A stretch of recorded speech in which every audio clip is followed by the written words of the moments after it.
Senhor Deus Todo-Poderoso, vamos dar início aos nossos estudos a respeito do Evangelho de Jesus, para o que pedimos a assistência e proteção dos nossos bondosos mensageiros e do nosso anjo da guarda, a fim de que nos esclareçam a inteligência e nos deem o discernimento necessário, a nós, os encarnados, e aos nossos irmãos desencarnados que aqui vieram com a permissão do Pai, para bem compreendermos o que vamos estudar. Rogamos a Jesus, o nosso mestre e guia, seja conosco e presida a nossa reunião. Em nome da irmã veneranda protetora desta casa, damos por aberta a reunião de estudos da presente noite. E assim seja. O mundo e a crença. Ó Cristo, o Rei de Israel, desça agora da cruz para que vejamos e acreditemos. Marcos 15, 32. Por isso que são muito raros os homens habilitados à verdadeira compreensão da crença pura em seus valores essenciais. Encontramos os que injuriam o Cristo para confirmá-lo. A mentalidade milagreira sempre nadou na superfície dos sentidos, sem atingir a zona do Espírito Eterno. E se não alcança os fins menos dignos aos quais se dirige, descamba para os desafios mordazes. E no caso do Mestre, as observações não partem somente do populacho. Assevera Marcos que os principais dos sacerdotes, como os escribas, partilhavam os movimentos insultuosos, como a dizer que intelectualismo não traduz elevação espiritual. Os manifestantes conservavam-se surdos para a boa nova do reino, cegos para a contemplação dos benefícios recebidos, insensíveis ao toque de amor que Jesus interessava aos corações. Pretendiam apenas um espetáculo. Descesse o Cristo da cruz, num passe de mágica, e todos os problemas de crença inferior estariam resolvidos. O divino interpelado, contudo, não lhes deu outra resposta além do silêncio, dando-lhes a entender a magnitude de seu gesto inacessível ao propósito infantil dos inquisidores. Se és discípulo sincero do Evangelho, não te esqueças de que ainda hoje a situação não é muito diversa. Trabalha ponderadamente no serviço da fé. Une-te ao Senhor, dá quanto puderes em nome dele, e prossegue servindo na extensão do bem, convicto de que o vasto mundo inferior apenas te pedirá maliciosamente distração e sinais.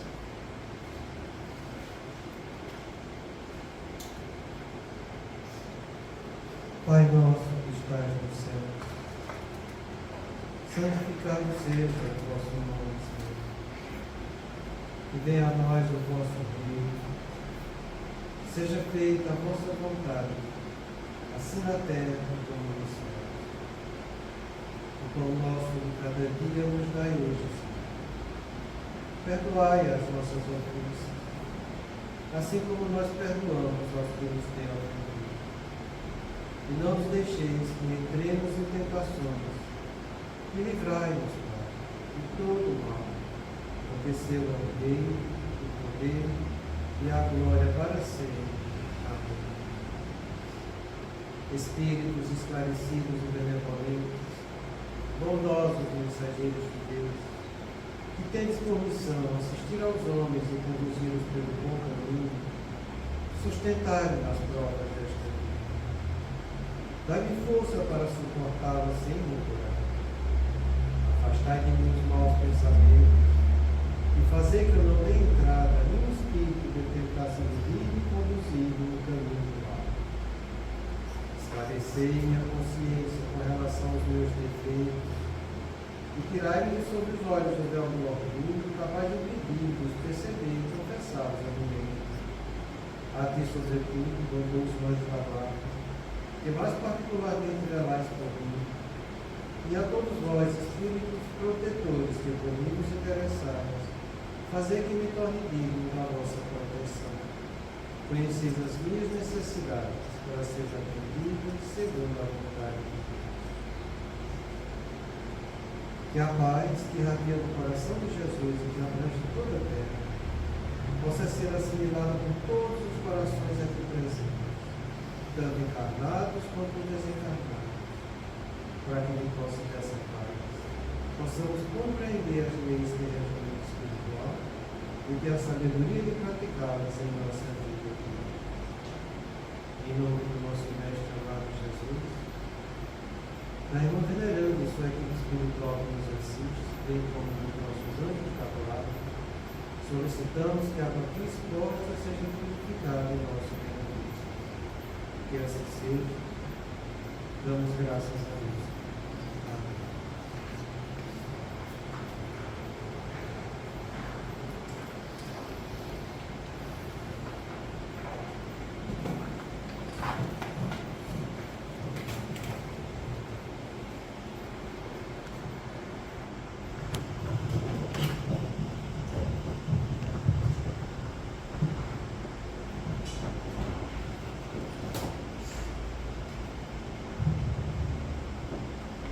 Boa noite. Boa noite. Muita paz a todos. Nós estamos vendo uma orientação a respeito da obsessão coletiva e que é propagado de uma maneira globalizada nos meios de comunicação vários tipos de estímulos para que gerem várias desarmonias. E uma das que a gente está estudando é a animosidade, que é a antipatia.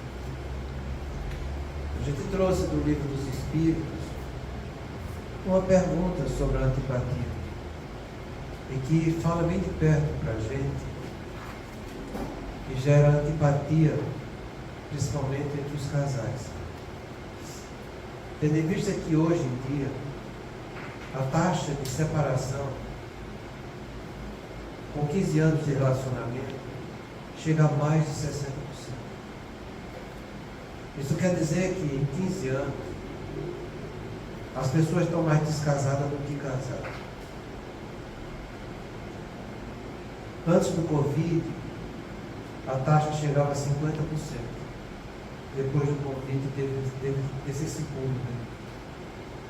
E uma das coisas que se questionava nesse trabalho, que viu em 2018, 2018,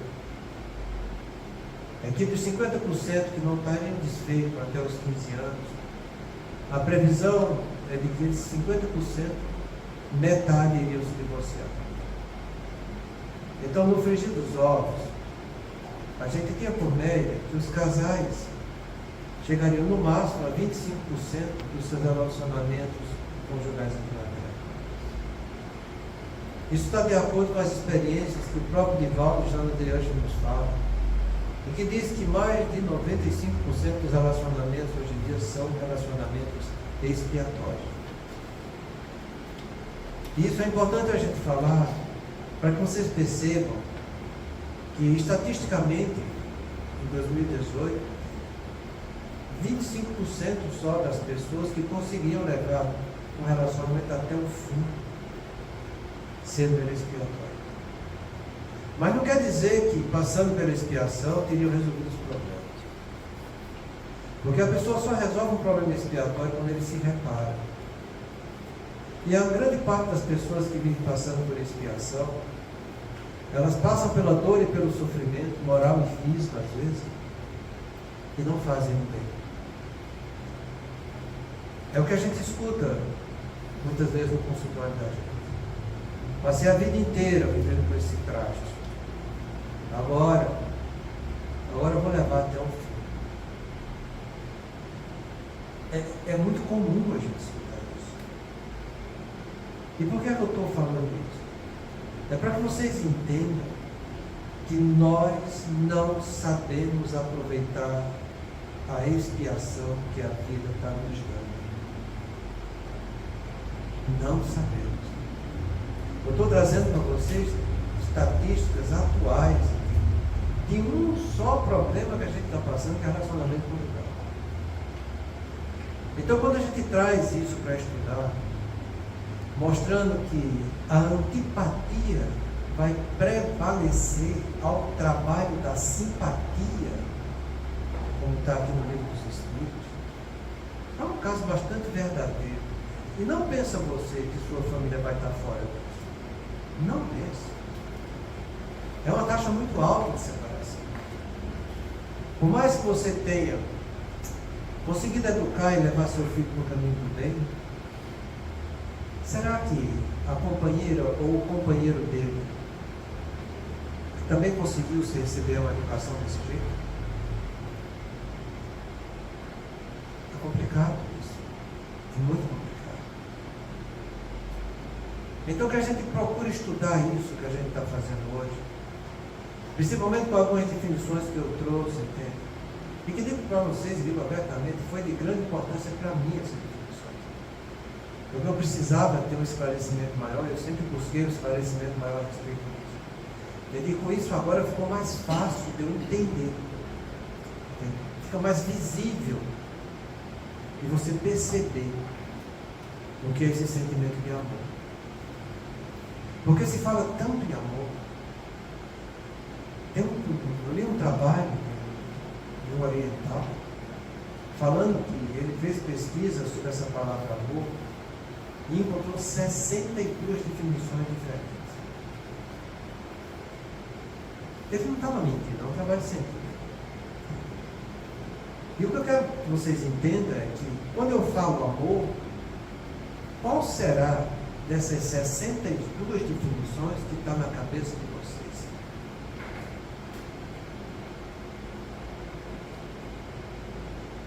Tem algumas coisas que às vezes nos incomodam sobre essa palavra amor. A definição de caridade por Paulo, que inclusive está no nosso Evangelho. Quando eu comecei a estudar, falava caridade. Hoje em dia, apareceu alguém que tirou a palavra caridade e botou amor. E quando eu vejo essa palavra amor, eu vejo falando até dentro da casa espírita, eu fico imaginando o que será que as pessoas estão entendendo.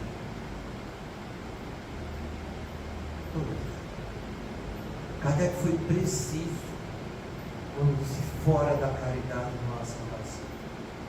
Ele definiu qual é o amor que a gente chega até Deus. Caridade é o amor, não é um amor. Ele é o amor que vai mover tua vontade na busca efetiva, real, do bem do próximo. É essa caridade que a gente entende. É esse amor que eu preciso trabalhar dentro de mim. Então a gente vai ver mais uma vez, que eu não terminei ainda de falar, a respeito dessas definições que temos aqui, para que você entenda que se você e se todo mundo tivesse trabalhado essa palavra amor, essa palavra que é mundialmente falada aos 4 cantos do universo.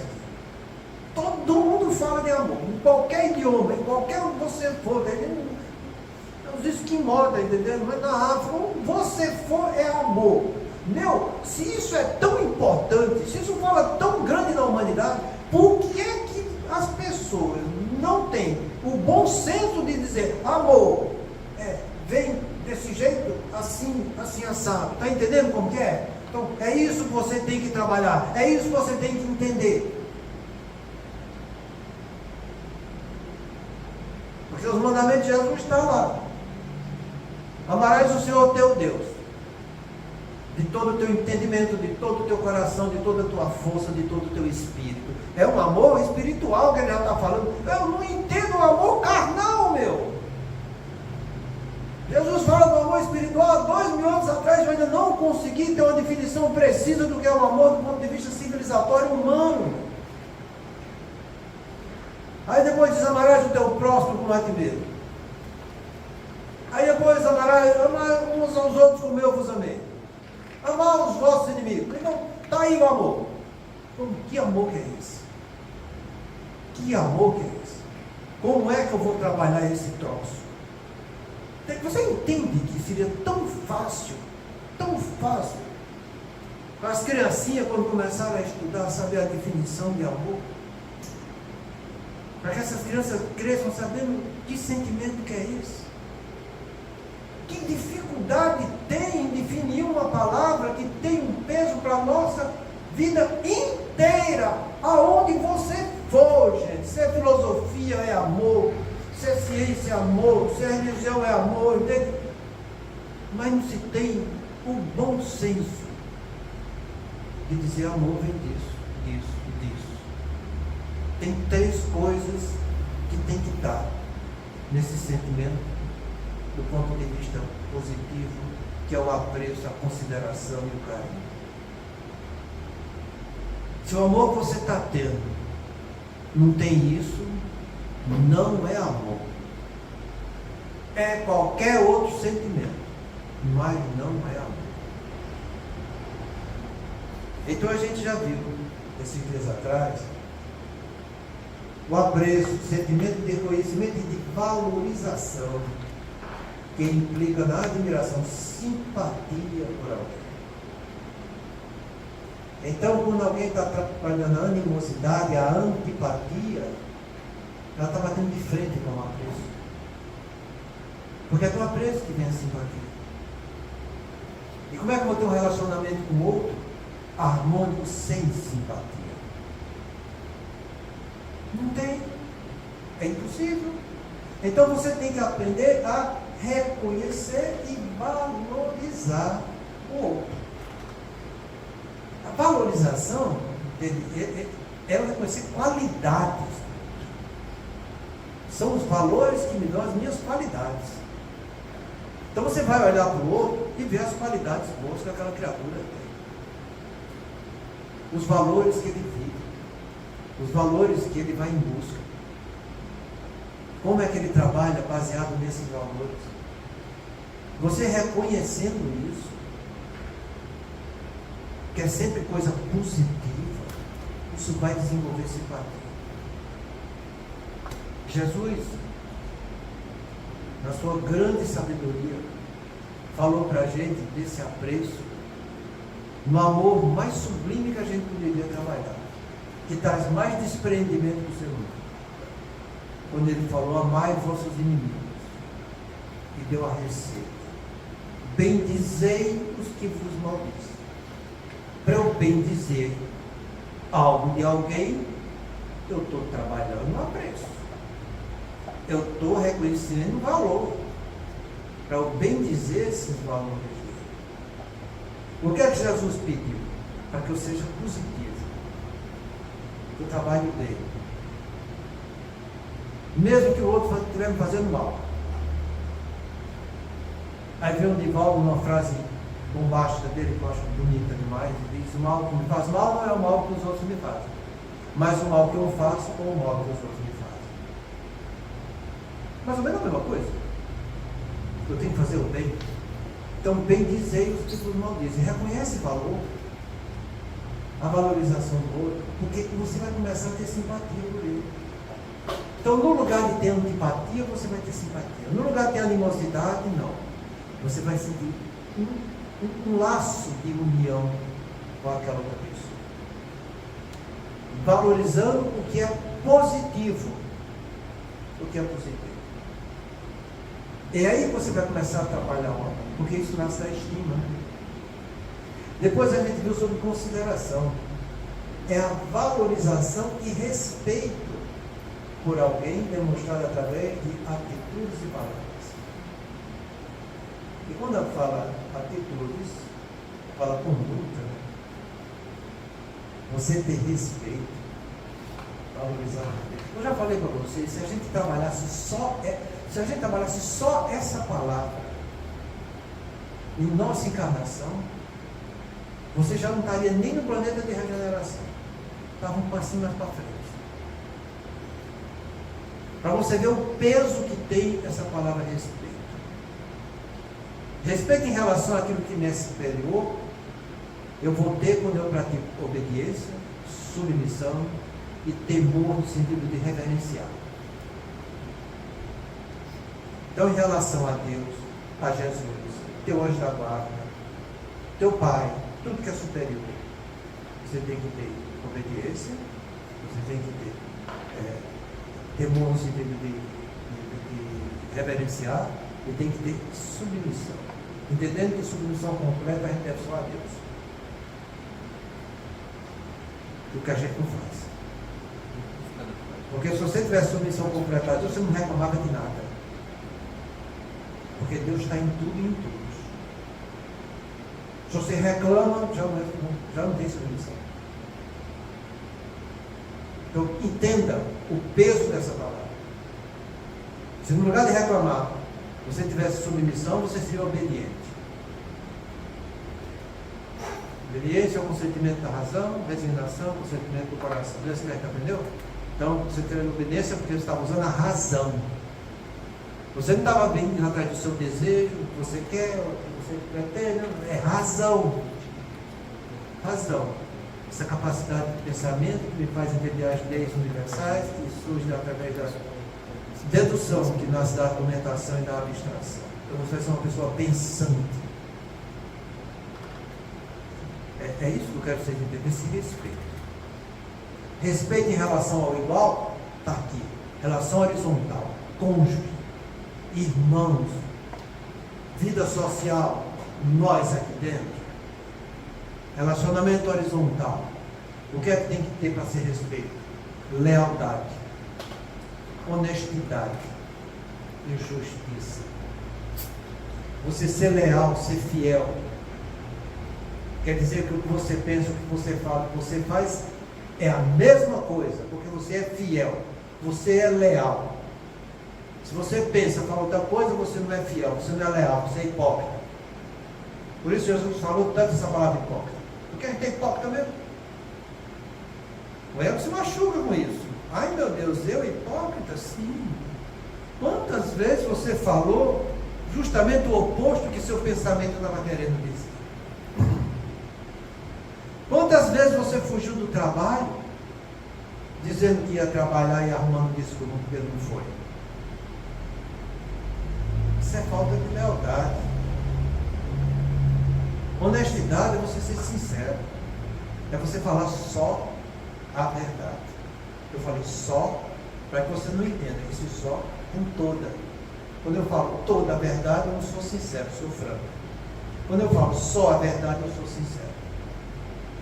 Jesus foi sincero, falou só a verdade. Não falou toda a verdade, porque a gente não tinha condição de entender. Ele mesmo falou isso. Então ele pediu para a gente ser sincero. A gente fala só a verdade? Ou a gente gosta de uma mentirazinha de vez em quando? Ainda tem a paixão de dizer, mas é uma mentira branca. Eu não entendo esse negócio de mentira branca. Porque mentira é mentira em qualquer campo, entendeu? Mas a pessoa arruma essa desculpa, sabe? Então, quando eu trabalho com consideração, é isso, sabe? Lealdade, honestidade e justiça. Justiça está lá no nosso livro dos Espíritos. Eu dar ao outro que é de direito dele. Enquanto a minha, eu tenho o direito daquilo que eu estou fazendo, porque eu fiz por eu merecer cumprir meu dever. Aí vem os Espíritos resumem de uma maneira muito bonita. Porque entenda, a lei maior chama de lei de justiça, amor e caridade.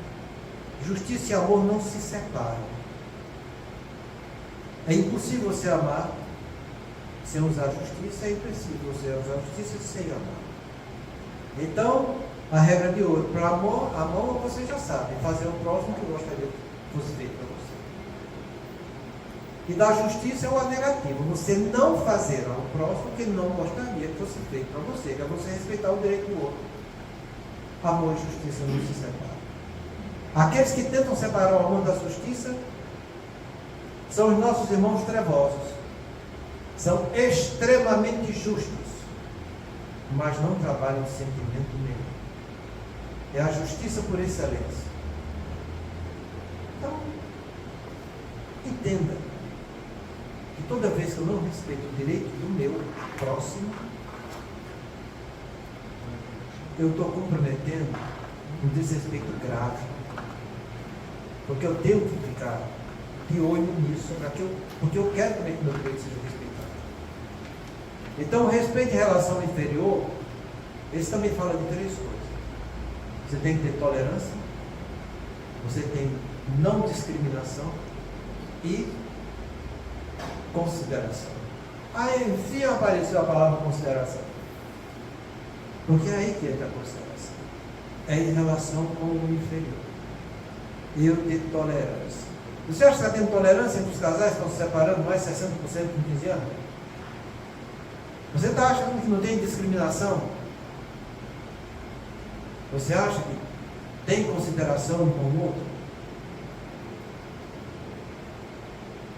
Em contrapartida, gente, o que é que a gente vê?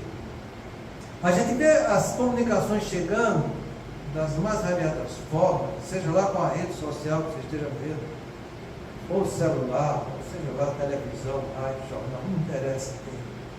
Alguma está trabalhando essa palavra amor com esse sentido profundo? Ou eles fazem justamente o oposto? Não trabalhar essa palavra amor no sentido profundo, estimulando outras coisas que se rotulam com o nome de amor doença. É aí que a coisa pega, sabe? Então a gente viu que amor é uma poderosa emoção humana, poderosa, porque é mesmo, que se manifesta de profundo afeto, profundo apreço, profundo carinho, profunda consideração e profunda atração. É tudo profundo. Então eu trouxe para você a definição de afeto. É a disposição de alguém por alguma coisa, seja positiva ou negativa. Entendendo que disposição é um estado de energia e de determinação. É do afeto que vão brotar emoções e sentimentos. Toda vez que eu conheço alguma coisa que eu não conhecia, eu já faço algum conceito daquilo para mim, se é bom, se é errado. Isso é afeto. Então, quando eu vejo de novo aquela coisa, eu já tenho um afeto em relação àquilo, seja positivo ou negativo, eu tenho. É assim que a gente entende afeto, sabe? É esse estado de energia, de ânimo, de alma que a pessoa tem. Então, o que acontece hoje em dia? O que acontece é que isso aqui não é valorizado no sentido correto que deve ser valorizado. E o que é muito valorizado é isso aqui. A atração que uma pessoa sente por outra, ou até mesmo por alguma coisa.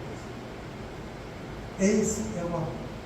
Então trabalha-se muito essa palavra atração. Eu trouxe algumas coisas para vocês aqui a respeito da atração, que é interessante, sabe? A atração é um sentimento de interesse por algo ou alguém. Entende? Interesse. Você quer alguma coisa, o que é interessante para você. E aí já começa a ter algo extremamente grave. Porque até o Kant falou isso. Se você faz alguma coisa com interesse, isso não tem benefício moral. Olha que coisa grave. Se você faz alguma coisa com algum interesse, não tem benefício moral. Aí você vai dizer, puxa, mas um amor que é interesse, não tem benefício moral. Por quê? Porque você está visando você. Você não está visando o outro. Benefício moral é quando eu cumpro o dever. E não quando eu cumpro o meu desejo, que é onde está meu interesse. Por isso que o Kant fala, o dever tem que ser praticado porque é certo fazer o dever. Aí vem Kardec nas caracteres do homem de bem, para cumprir o dever, pelo dever. Fazer o que é certo, porque é certo fazer o que é certo. Está lá, caracteres do homem de bem. Então, se os caracteres do homem de bem é algo que eu tenho que trabalhar dentro da doutrina, e eu estou usando essa palavra amor, porque eu quero ter algum interesse, já estou fazendo errado. Estou fazendo errado. É igual as pessoas que vão na casa espírita, não vão para aprender, não vão para estudar, não vão para agregar conhecimento. Elas vão porque tem algum outro interesse. E o grande interesse que tem, a maioria deles é tirar os impostos de cima dele, ou ter benefício moral, ou benefício material. Aí complica. Porque eu estou fugindo do que é divino que está em mim. Então, uma das coisas que define essa palavra amor é a atração, que é um sentimento de interesse por algo ou alguém. Alguma coisa que eu quero ou alguém que eu quero que venha satisfazer o meu interesse. A atração física ocorre quando nos sentimos atraídos pela aparência física de uma pessoa. A atração emocional acontece quando nos sentimos conectados emocionalmente com alguém, compartilhando interesses e valores em comum. Então tem dois tipos de atração: a atração física e a atração emocional. Tem dois tipos de afeição: a afeição do corpo e a afeição do espírito. Não foi assim que a gente viu lá no livro dos Espíritos? Isso aqui, essa definição eu não estou trazendo de nada que tem com o espiritismo, não. Essa definição está naqueles, eu acho que é no significados.com.br. Eu gosto muito de trabalhar aqui lá. E significados de palavras.com.br. É muito educativo e muito instrutivo isso. O site de informação escolar também é muito bom. Então são coisas que a gente tem que procurar definições de lá. Então existe a atração física e a atração emocional. A civilização hoje em dia trabalha a atração emocional e a atração física? Não. Não trabalha. A sociedade brasileira está interessada nisso? Não. Não está. Eu vou dar só um exemplo. Vacina de HPV, você começa a vacinar sua filhinha com 8, 9 anos. Porque se deixar para vacinar com 10, 11, ela já pode ter sido contaminada. Estou te falando um fato. Um fato. Por quê? Porque caiu na boca do povo, de todo mundo, que cada um é dono do seu sexo e faz o que quiser com o seu sexo. Agora, trabalhar a educação sexual, ninguém trabalha. Agora, ter uma liberalização irresponsável, todo mundo quer. Aí começa tomando HPV, com 8, 9 anos, sai o primeiro sangue de menstruação, nossa, tem que ir no ginecologista, porque a partir de agora pode engravidar. Eu não quero isso para minha filha. Dá educação para ela? Ela sabe o que é sexo? Ela sabe o que é uma atração física? Ela sabe o que é uma atração emocional? Ela sabe o que é apreço? Ela sabe o que é consideração? Ela sabe o que é carinho? Não sabe nada disso.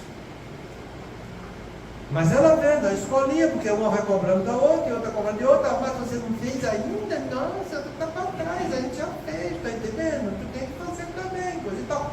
Gente, isso é papo da escola. E não adianta você querer fechar os olhos e dizer que não é assim. Porque é assim. A gente vê e recebe isso desse jeito. Agora, por que se banalizou tanto essa atração física? Por que se corrompeu tanto uma coisa que é universal, divina, e se praticar apenas o envolvimento carnal sem trabalhar qualidades espirituais? Por quê?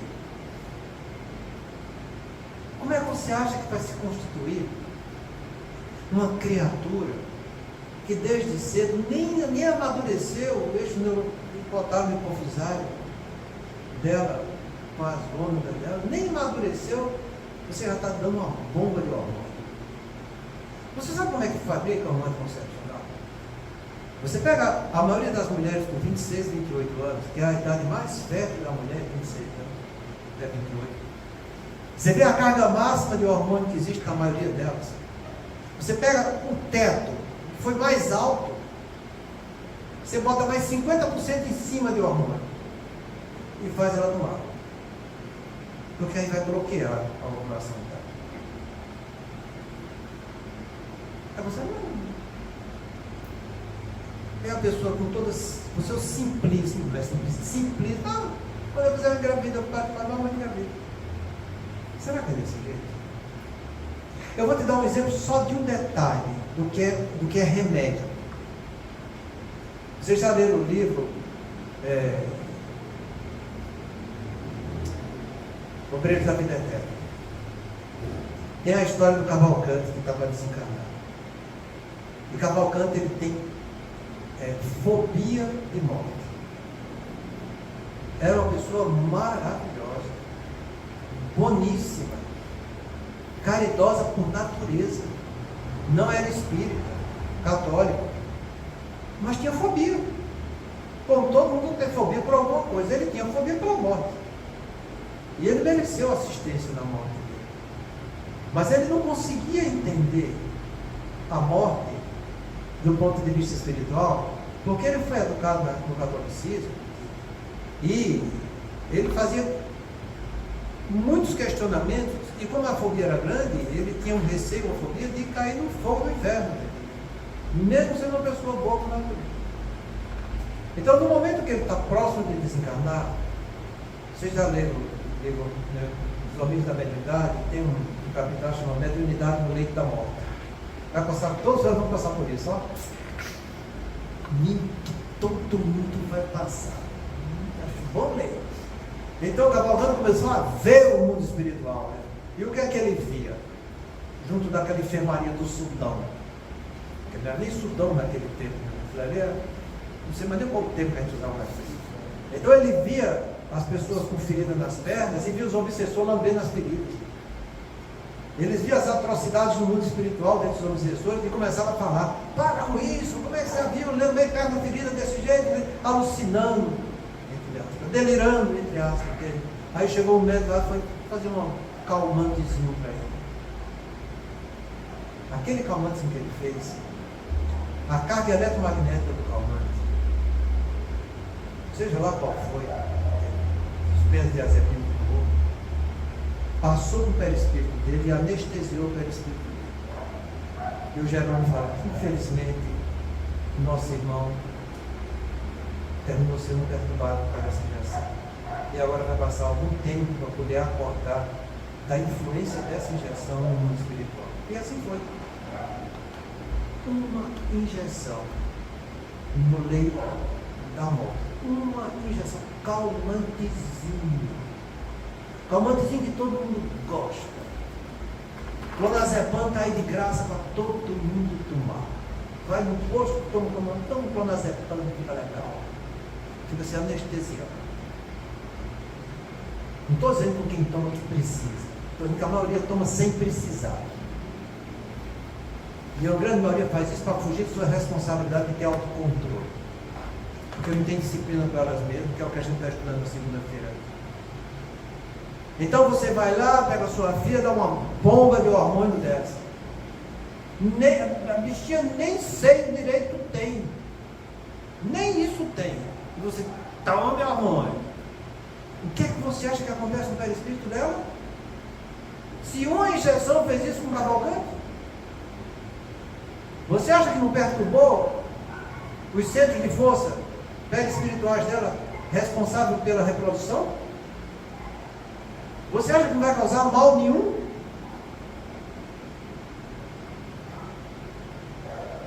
A gente é espírita. A gente estuda o perispírito. O André Luiz está lá estudando o perispírito também. E trazendo essas informações, nós todas para nós. Se você quiser ter uma amostra do que é o perispírito, começa a ler a Evolução em 2000, vê se consegue ler aquilo lá. Esse livro é tão complicado que a primeira parte dele chegou a sair um bulário mais grosso do que o livro, definindo as palavras que tinham nele lá, para que a pessoa entendesse um pouco, sabe? Então é sobre isso que a gente vai falar, sabe? Porque se divulga muito a atração física, a aparência física de pessoa. É aquele galã da novela, né? Aquele zóio, tá entendendo? Aquele troço. Entende? E a noiada tudo caindo. Gente, isso é uma maneira de educar erroneamente as pessoas. Porque você está valorizando só formas. Só formas. A forma vem sempre em primeiro lugar. E você deixa seu filho ver isso. Porque todo mundo vê, está entendendo? E ele tem que se comportar como todo mundo. Porque você também não tem a coragem. E a palavra certa é coragem. De chegar lá para o seu filho e explicar o que é aquilo. Está vendo como todo mundo está vendo? Tá. Você vai ver como todo mundo vê. Mas vai ter a explicação que nós vamos te dar a respeito disso. Porque nem todo mundo que está vendo isso está tendo uma explicação a respeito disso. A atração física existe? Existe. É bom para danar. É gostoso sentir o cheiro da pessoa amada? É maravilhoso. É bom receber carinho? Nossa Senhora! Mas isso não é tudo. Além da atração física, existem outras coisas. Porque o verdadeiro amor, ele é um sentimento espiritual. Amarás o Senhor teu Deus com todo o teu conhecimento, coração, tua força, todo o teu espírito. É esse amor espiritual que a gente precisa desenvolver. Amarás o teu próximo como a ti mesmo. Também é espiritual a coisa, sabe? Não tem diferença, não.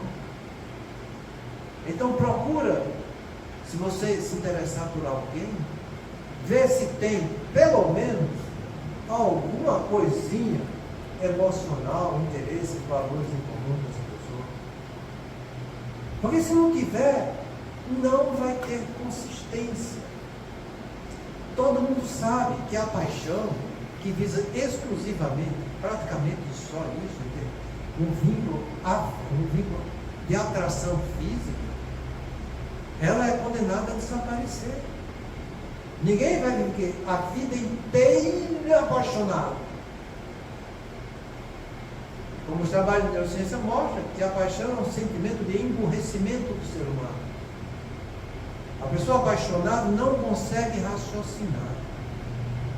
Ele não consegue meditar nem refletir no que está acontecendo. Porque a paixão é que sequestra para o desejo. É o desejo quem manda. Essa paixão é algo tão importante que Kardec fez questão de deixar o título com 8 questões a respeito de paixão. Inclusive definindo, explicando, para que a gente entendesse isso. Porque todos nós vamos ter movimentos de paixão. Não tem como não ter. E todos nós, depois que a paixão desaparece, vem o amor, o companheiro, que é aí que desenvolve o lado afetivo. E que normalmente as pessoas não têm disposição para trabalhar o amor companheiro. Porque o amor companheiro precisa de esforço, de dedicação, de renúncia, de devotamento. Você precisa fazer isso em relação ao outro. A paixão você só recebe para si. No amor, não. É algo que eu estou dando para o outro. Eu vou ter que ter apreço, consideração e carinho. Eu vou ter que reconhecer valores daquela pessoa. Eu vou ter que respeitar ela em atitudes e em palavras. Eu vou ter que agir com ela com carinho. São gestos gentis, palavras reconfortantes, ações edificantes. Isso é que vai ser amor companheiro. É isso que ensina nessas meios sociais que saem por aí? Não! Não deu certo com um par, pula para o outro. Uma hora você acerta um e vai pulando, e pulando, e pulando, até ter uma AIDS, alguma coisa assim, aí dá um seguro. É desse jeito. 2 semanas atrás, Tassi me acompanhou lá para ver uma menininha de 26 anos com AIDS. Com 14 anos estava com sífilis. Com 15 anos tem uma filha. E agora não tem ninguém. Por quê? Faltou educação. Estava vivendo de paixão em paixão. Sentia bem com um, tinha paixão, acabava a paixão, pulava para o outro, tinha paixão. Falta o que para isso? Educação. Você vai ter paixão? Vai. Mas acima da paixão, saiba que você tem que saber reconhecer valores. Você tem que ver o relacionamento emocional com aquela pessoa. Ver se realmente ela tem consistência nos valores dela.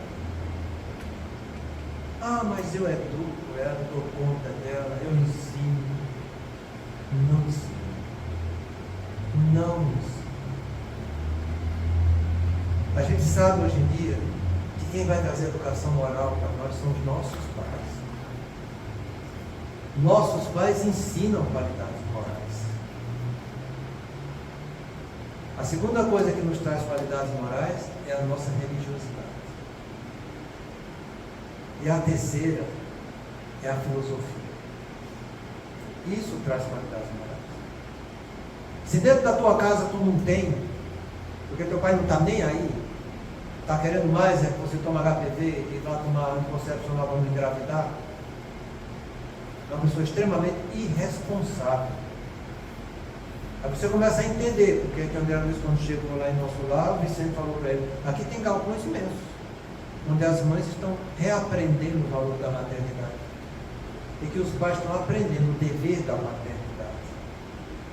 Porque foram todos irresponsáveis. A gente está no meio disso aí. Esse livro foi em 1940 e pouco. Estamos aí. A nós. Né? É assim que a coisa acontece. Então, entenda. Explica para as pessoas que elas precisam conhecer seu sistema afetivo. Porque eu tenho hoje em dia inteligência cognitiva, inteligência afetiva e inteligência volitiva. Todo mundo tem isso. Inteligência cognitiva você recebe na escola. Inteligência afetiva você recebe no lar. Você recebe na religiosidade. Eu não vou nem falar muito de filosofia, porque se um negro não está nem interessado em estudar na escola, quanto mais ler filosofia. Você pegar uma pessoa que interessa filosofia, você vai encontrar uma em 1 milhão, assim, 1.000. Para interessar mesmo, né? Filosofia. São pessoas que pensam, né? Que gostam de deduzir as coisas do mundo. Então sobra o quê? Família e religiosidade. Família não dá. Religiosidade. Você ensina seu filho a praticar uma religião? Eu digo que não. Eu te provo.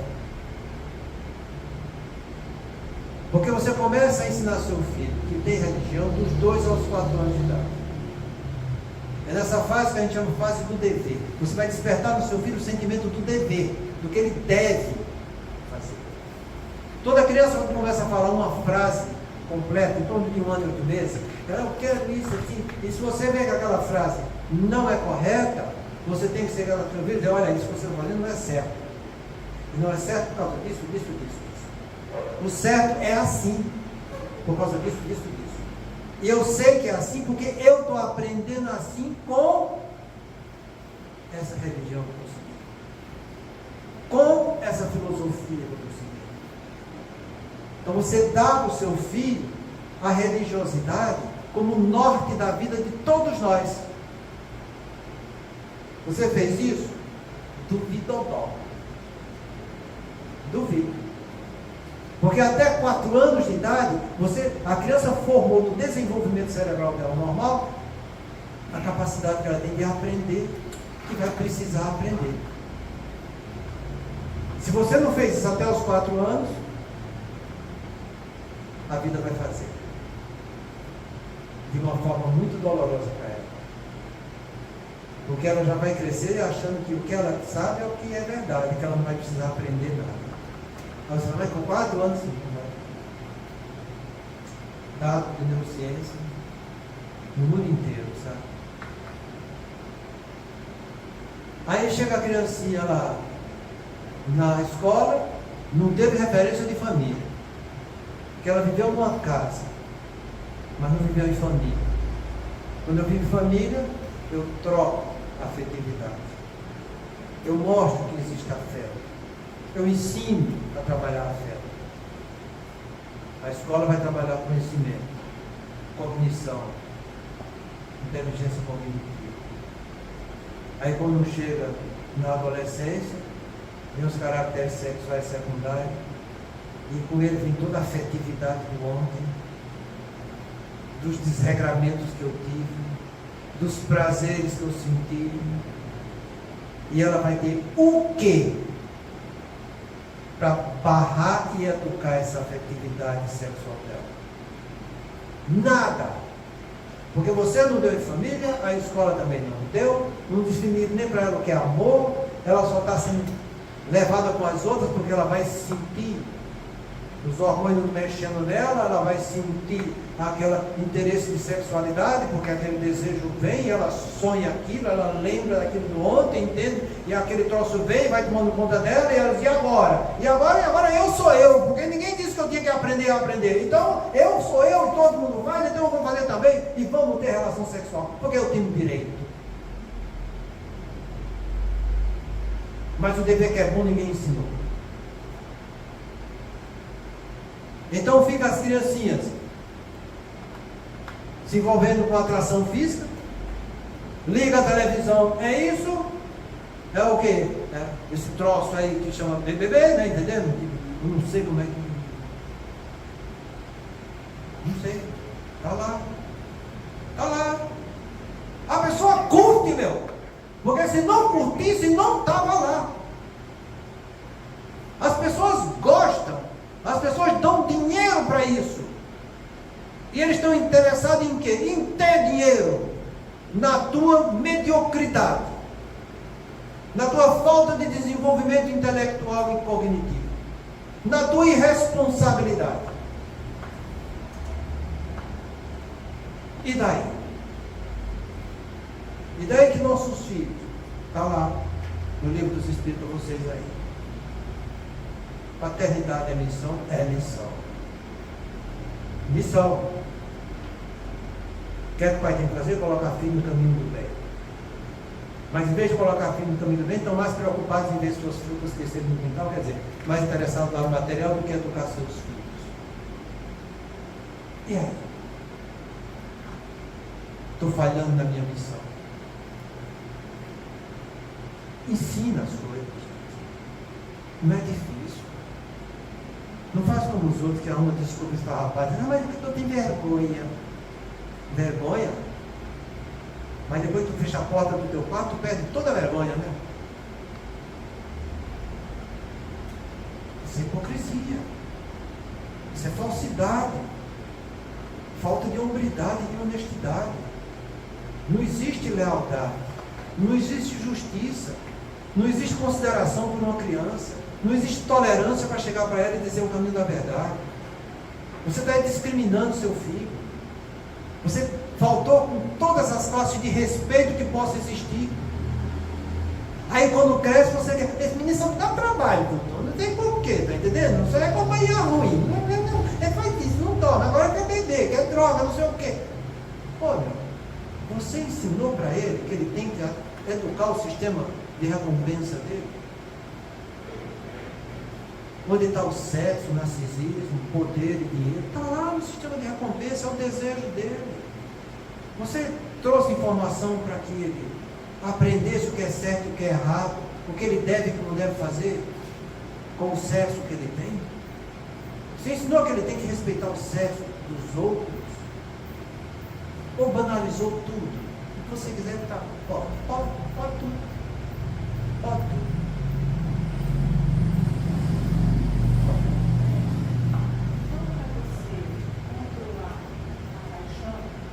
Você tem que ensinar a educar o sistema de recompensa.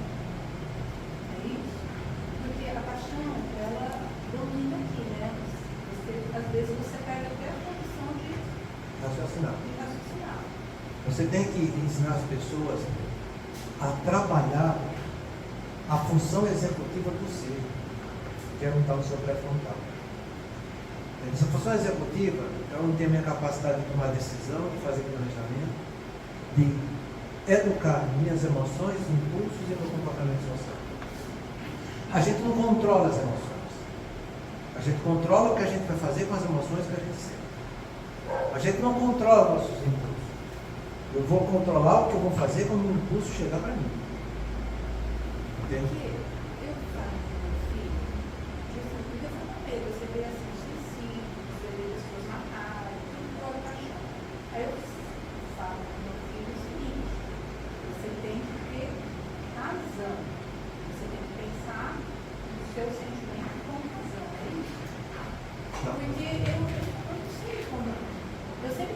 Deus assim, nunca deixe que a paixão tome conta de mim. Isso eu peço a Deus. Então eu acho que ali já me opinião.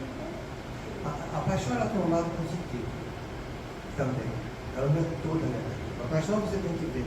Ela tem que ter. A paixão é todo incremento para uma necessidade ou um sentimento.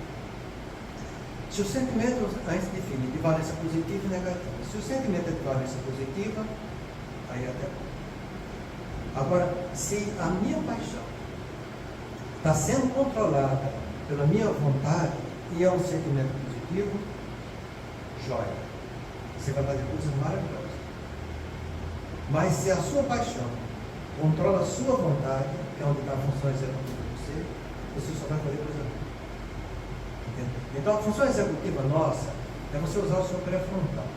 É você saber tomar decisão. O que é certo e o que não é certo. A tomada de decisão é isso. Eu analisar várias opiniões que estão me chegando e eu vou ter a minha capacidade de ter discernimento para saber o que é certo e o que é errado. O que vai me trazer coisa boa, o que vai me trazer coisa ruim. É assim que a gente tem que ensinar nossos filhos e a nós mesmos. Essas opiniões que você está chegando e está com vontade de fazer, vai ter consequências boas para o seu espírito ou não? Se tiver consequências boas para o seu espírito, vai lá e faz. Se não tiver consequências boas para o seu espírito, é melhor que não faça.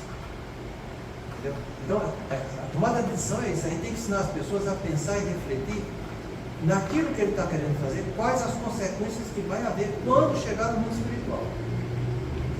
É assim que a gente tem que fazer. Senão, eu não sei das provas e expiações dos meus filhos. Eu posso estar inserido no meio delas, mas a prova e expiação é dele. Então, ele é que vai ter a capacidade de ter discernimento na hora da expiação para escolher a coisa correta. Eu sei que eu sou responsável pelas minhas provas e expiações. Eu vou ter que estar muito bem atento, sendo uma pessoa muito bem objetiva, pensante, para quando chegar a coisa, eu, mesmo naquela confusão toda que a expiação causa, eu parar e pensar de eu não controlo o que eu sinto, mas eu vou controlar o que eu vou fazer com isso que eu estou sentindo. Isso a gente chama lei de liberdade. É assim que a gente tem que agir. Mas a semana que vem eu já passei um pouco da hora, a gente conversa mais sobre o assunto. Muita paz a todos.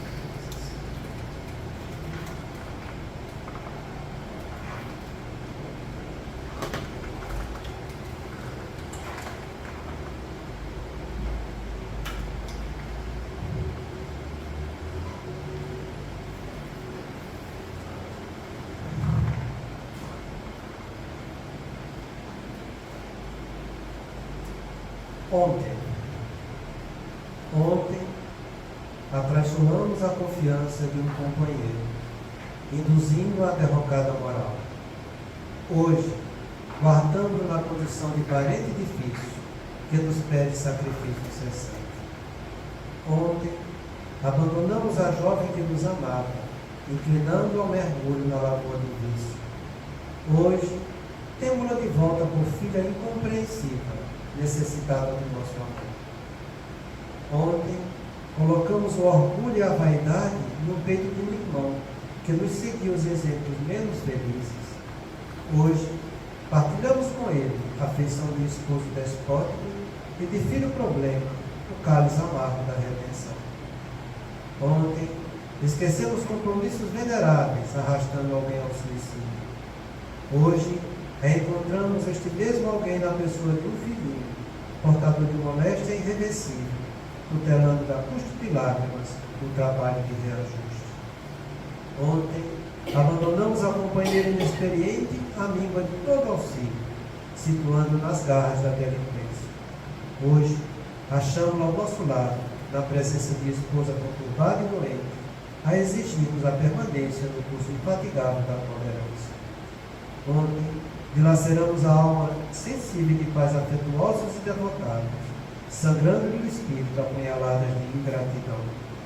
Hoje, moramos no espinheiro em forma de lar, carregando fardos de angústia, a fim de aprender a plantar o carinho e a fidelidade. À frente de toda dificuldade e de toda prova, Abençoa sempre e faz o melhor que possas. Ajuda aos que te partilham a experiência. Ora pelos que te perseguem. Sorri para os que te ferem e desculpa a todos que te injuriam.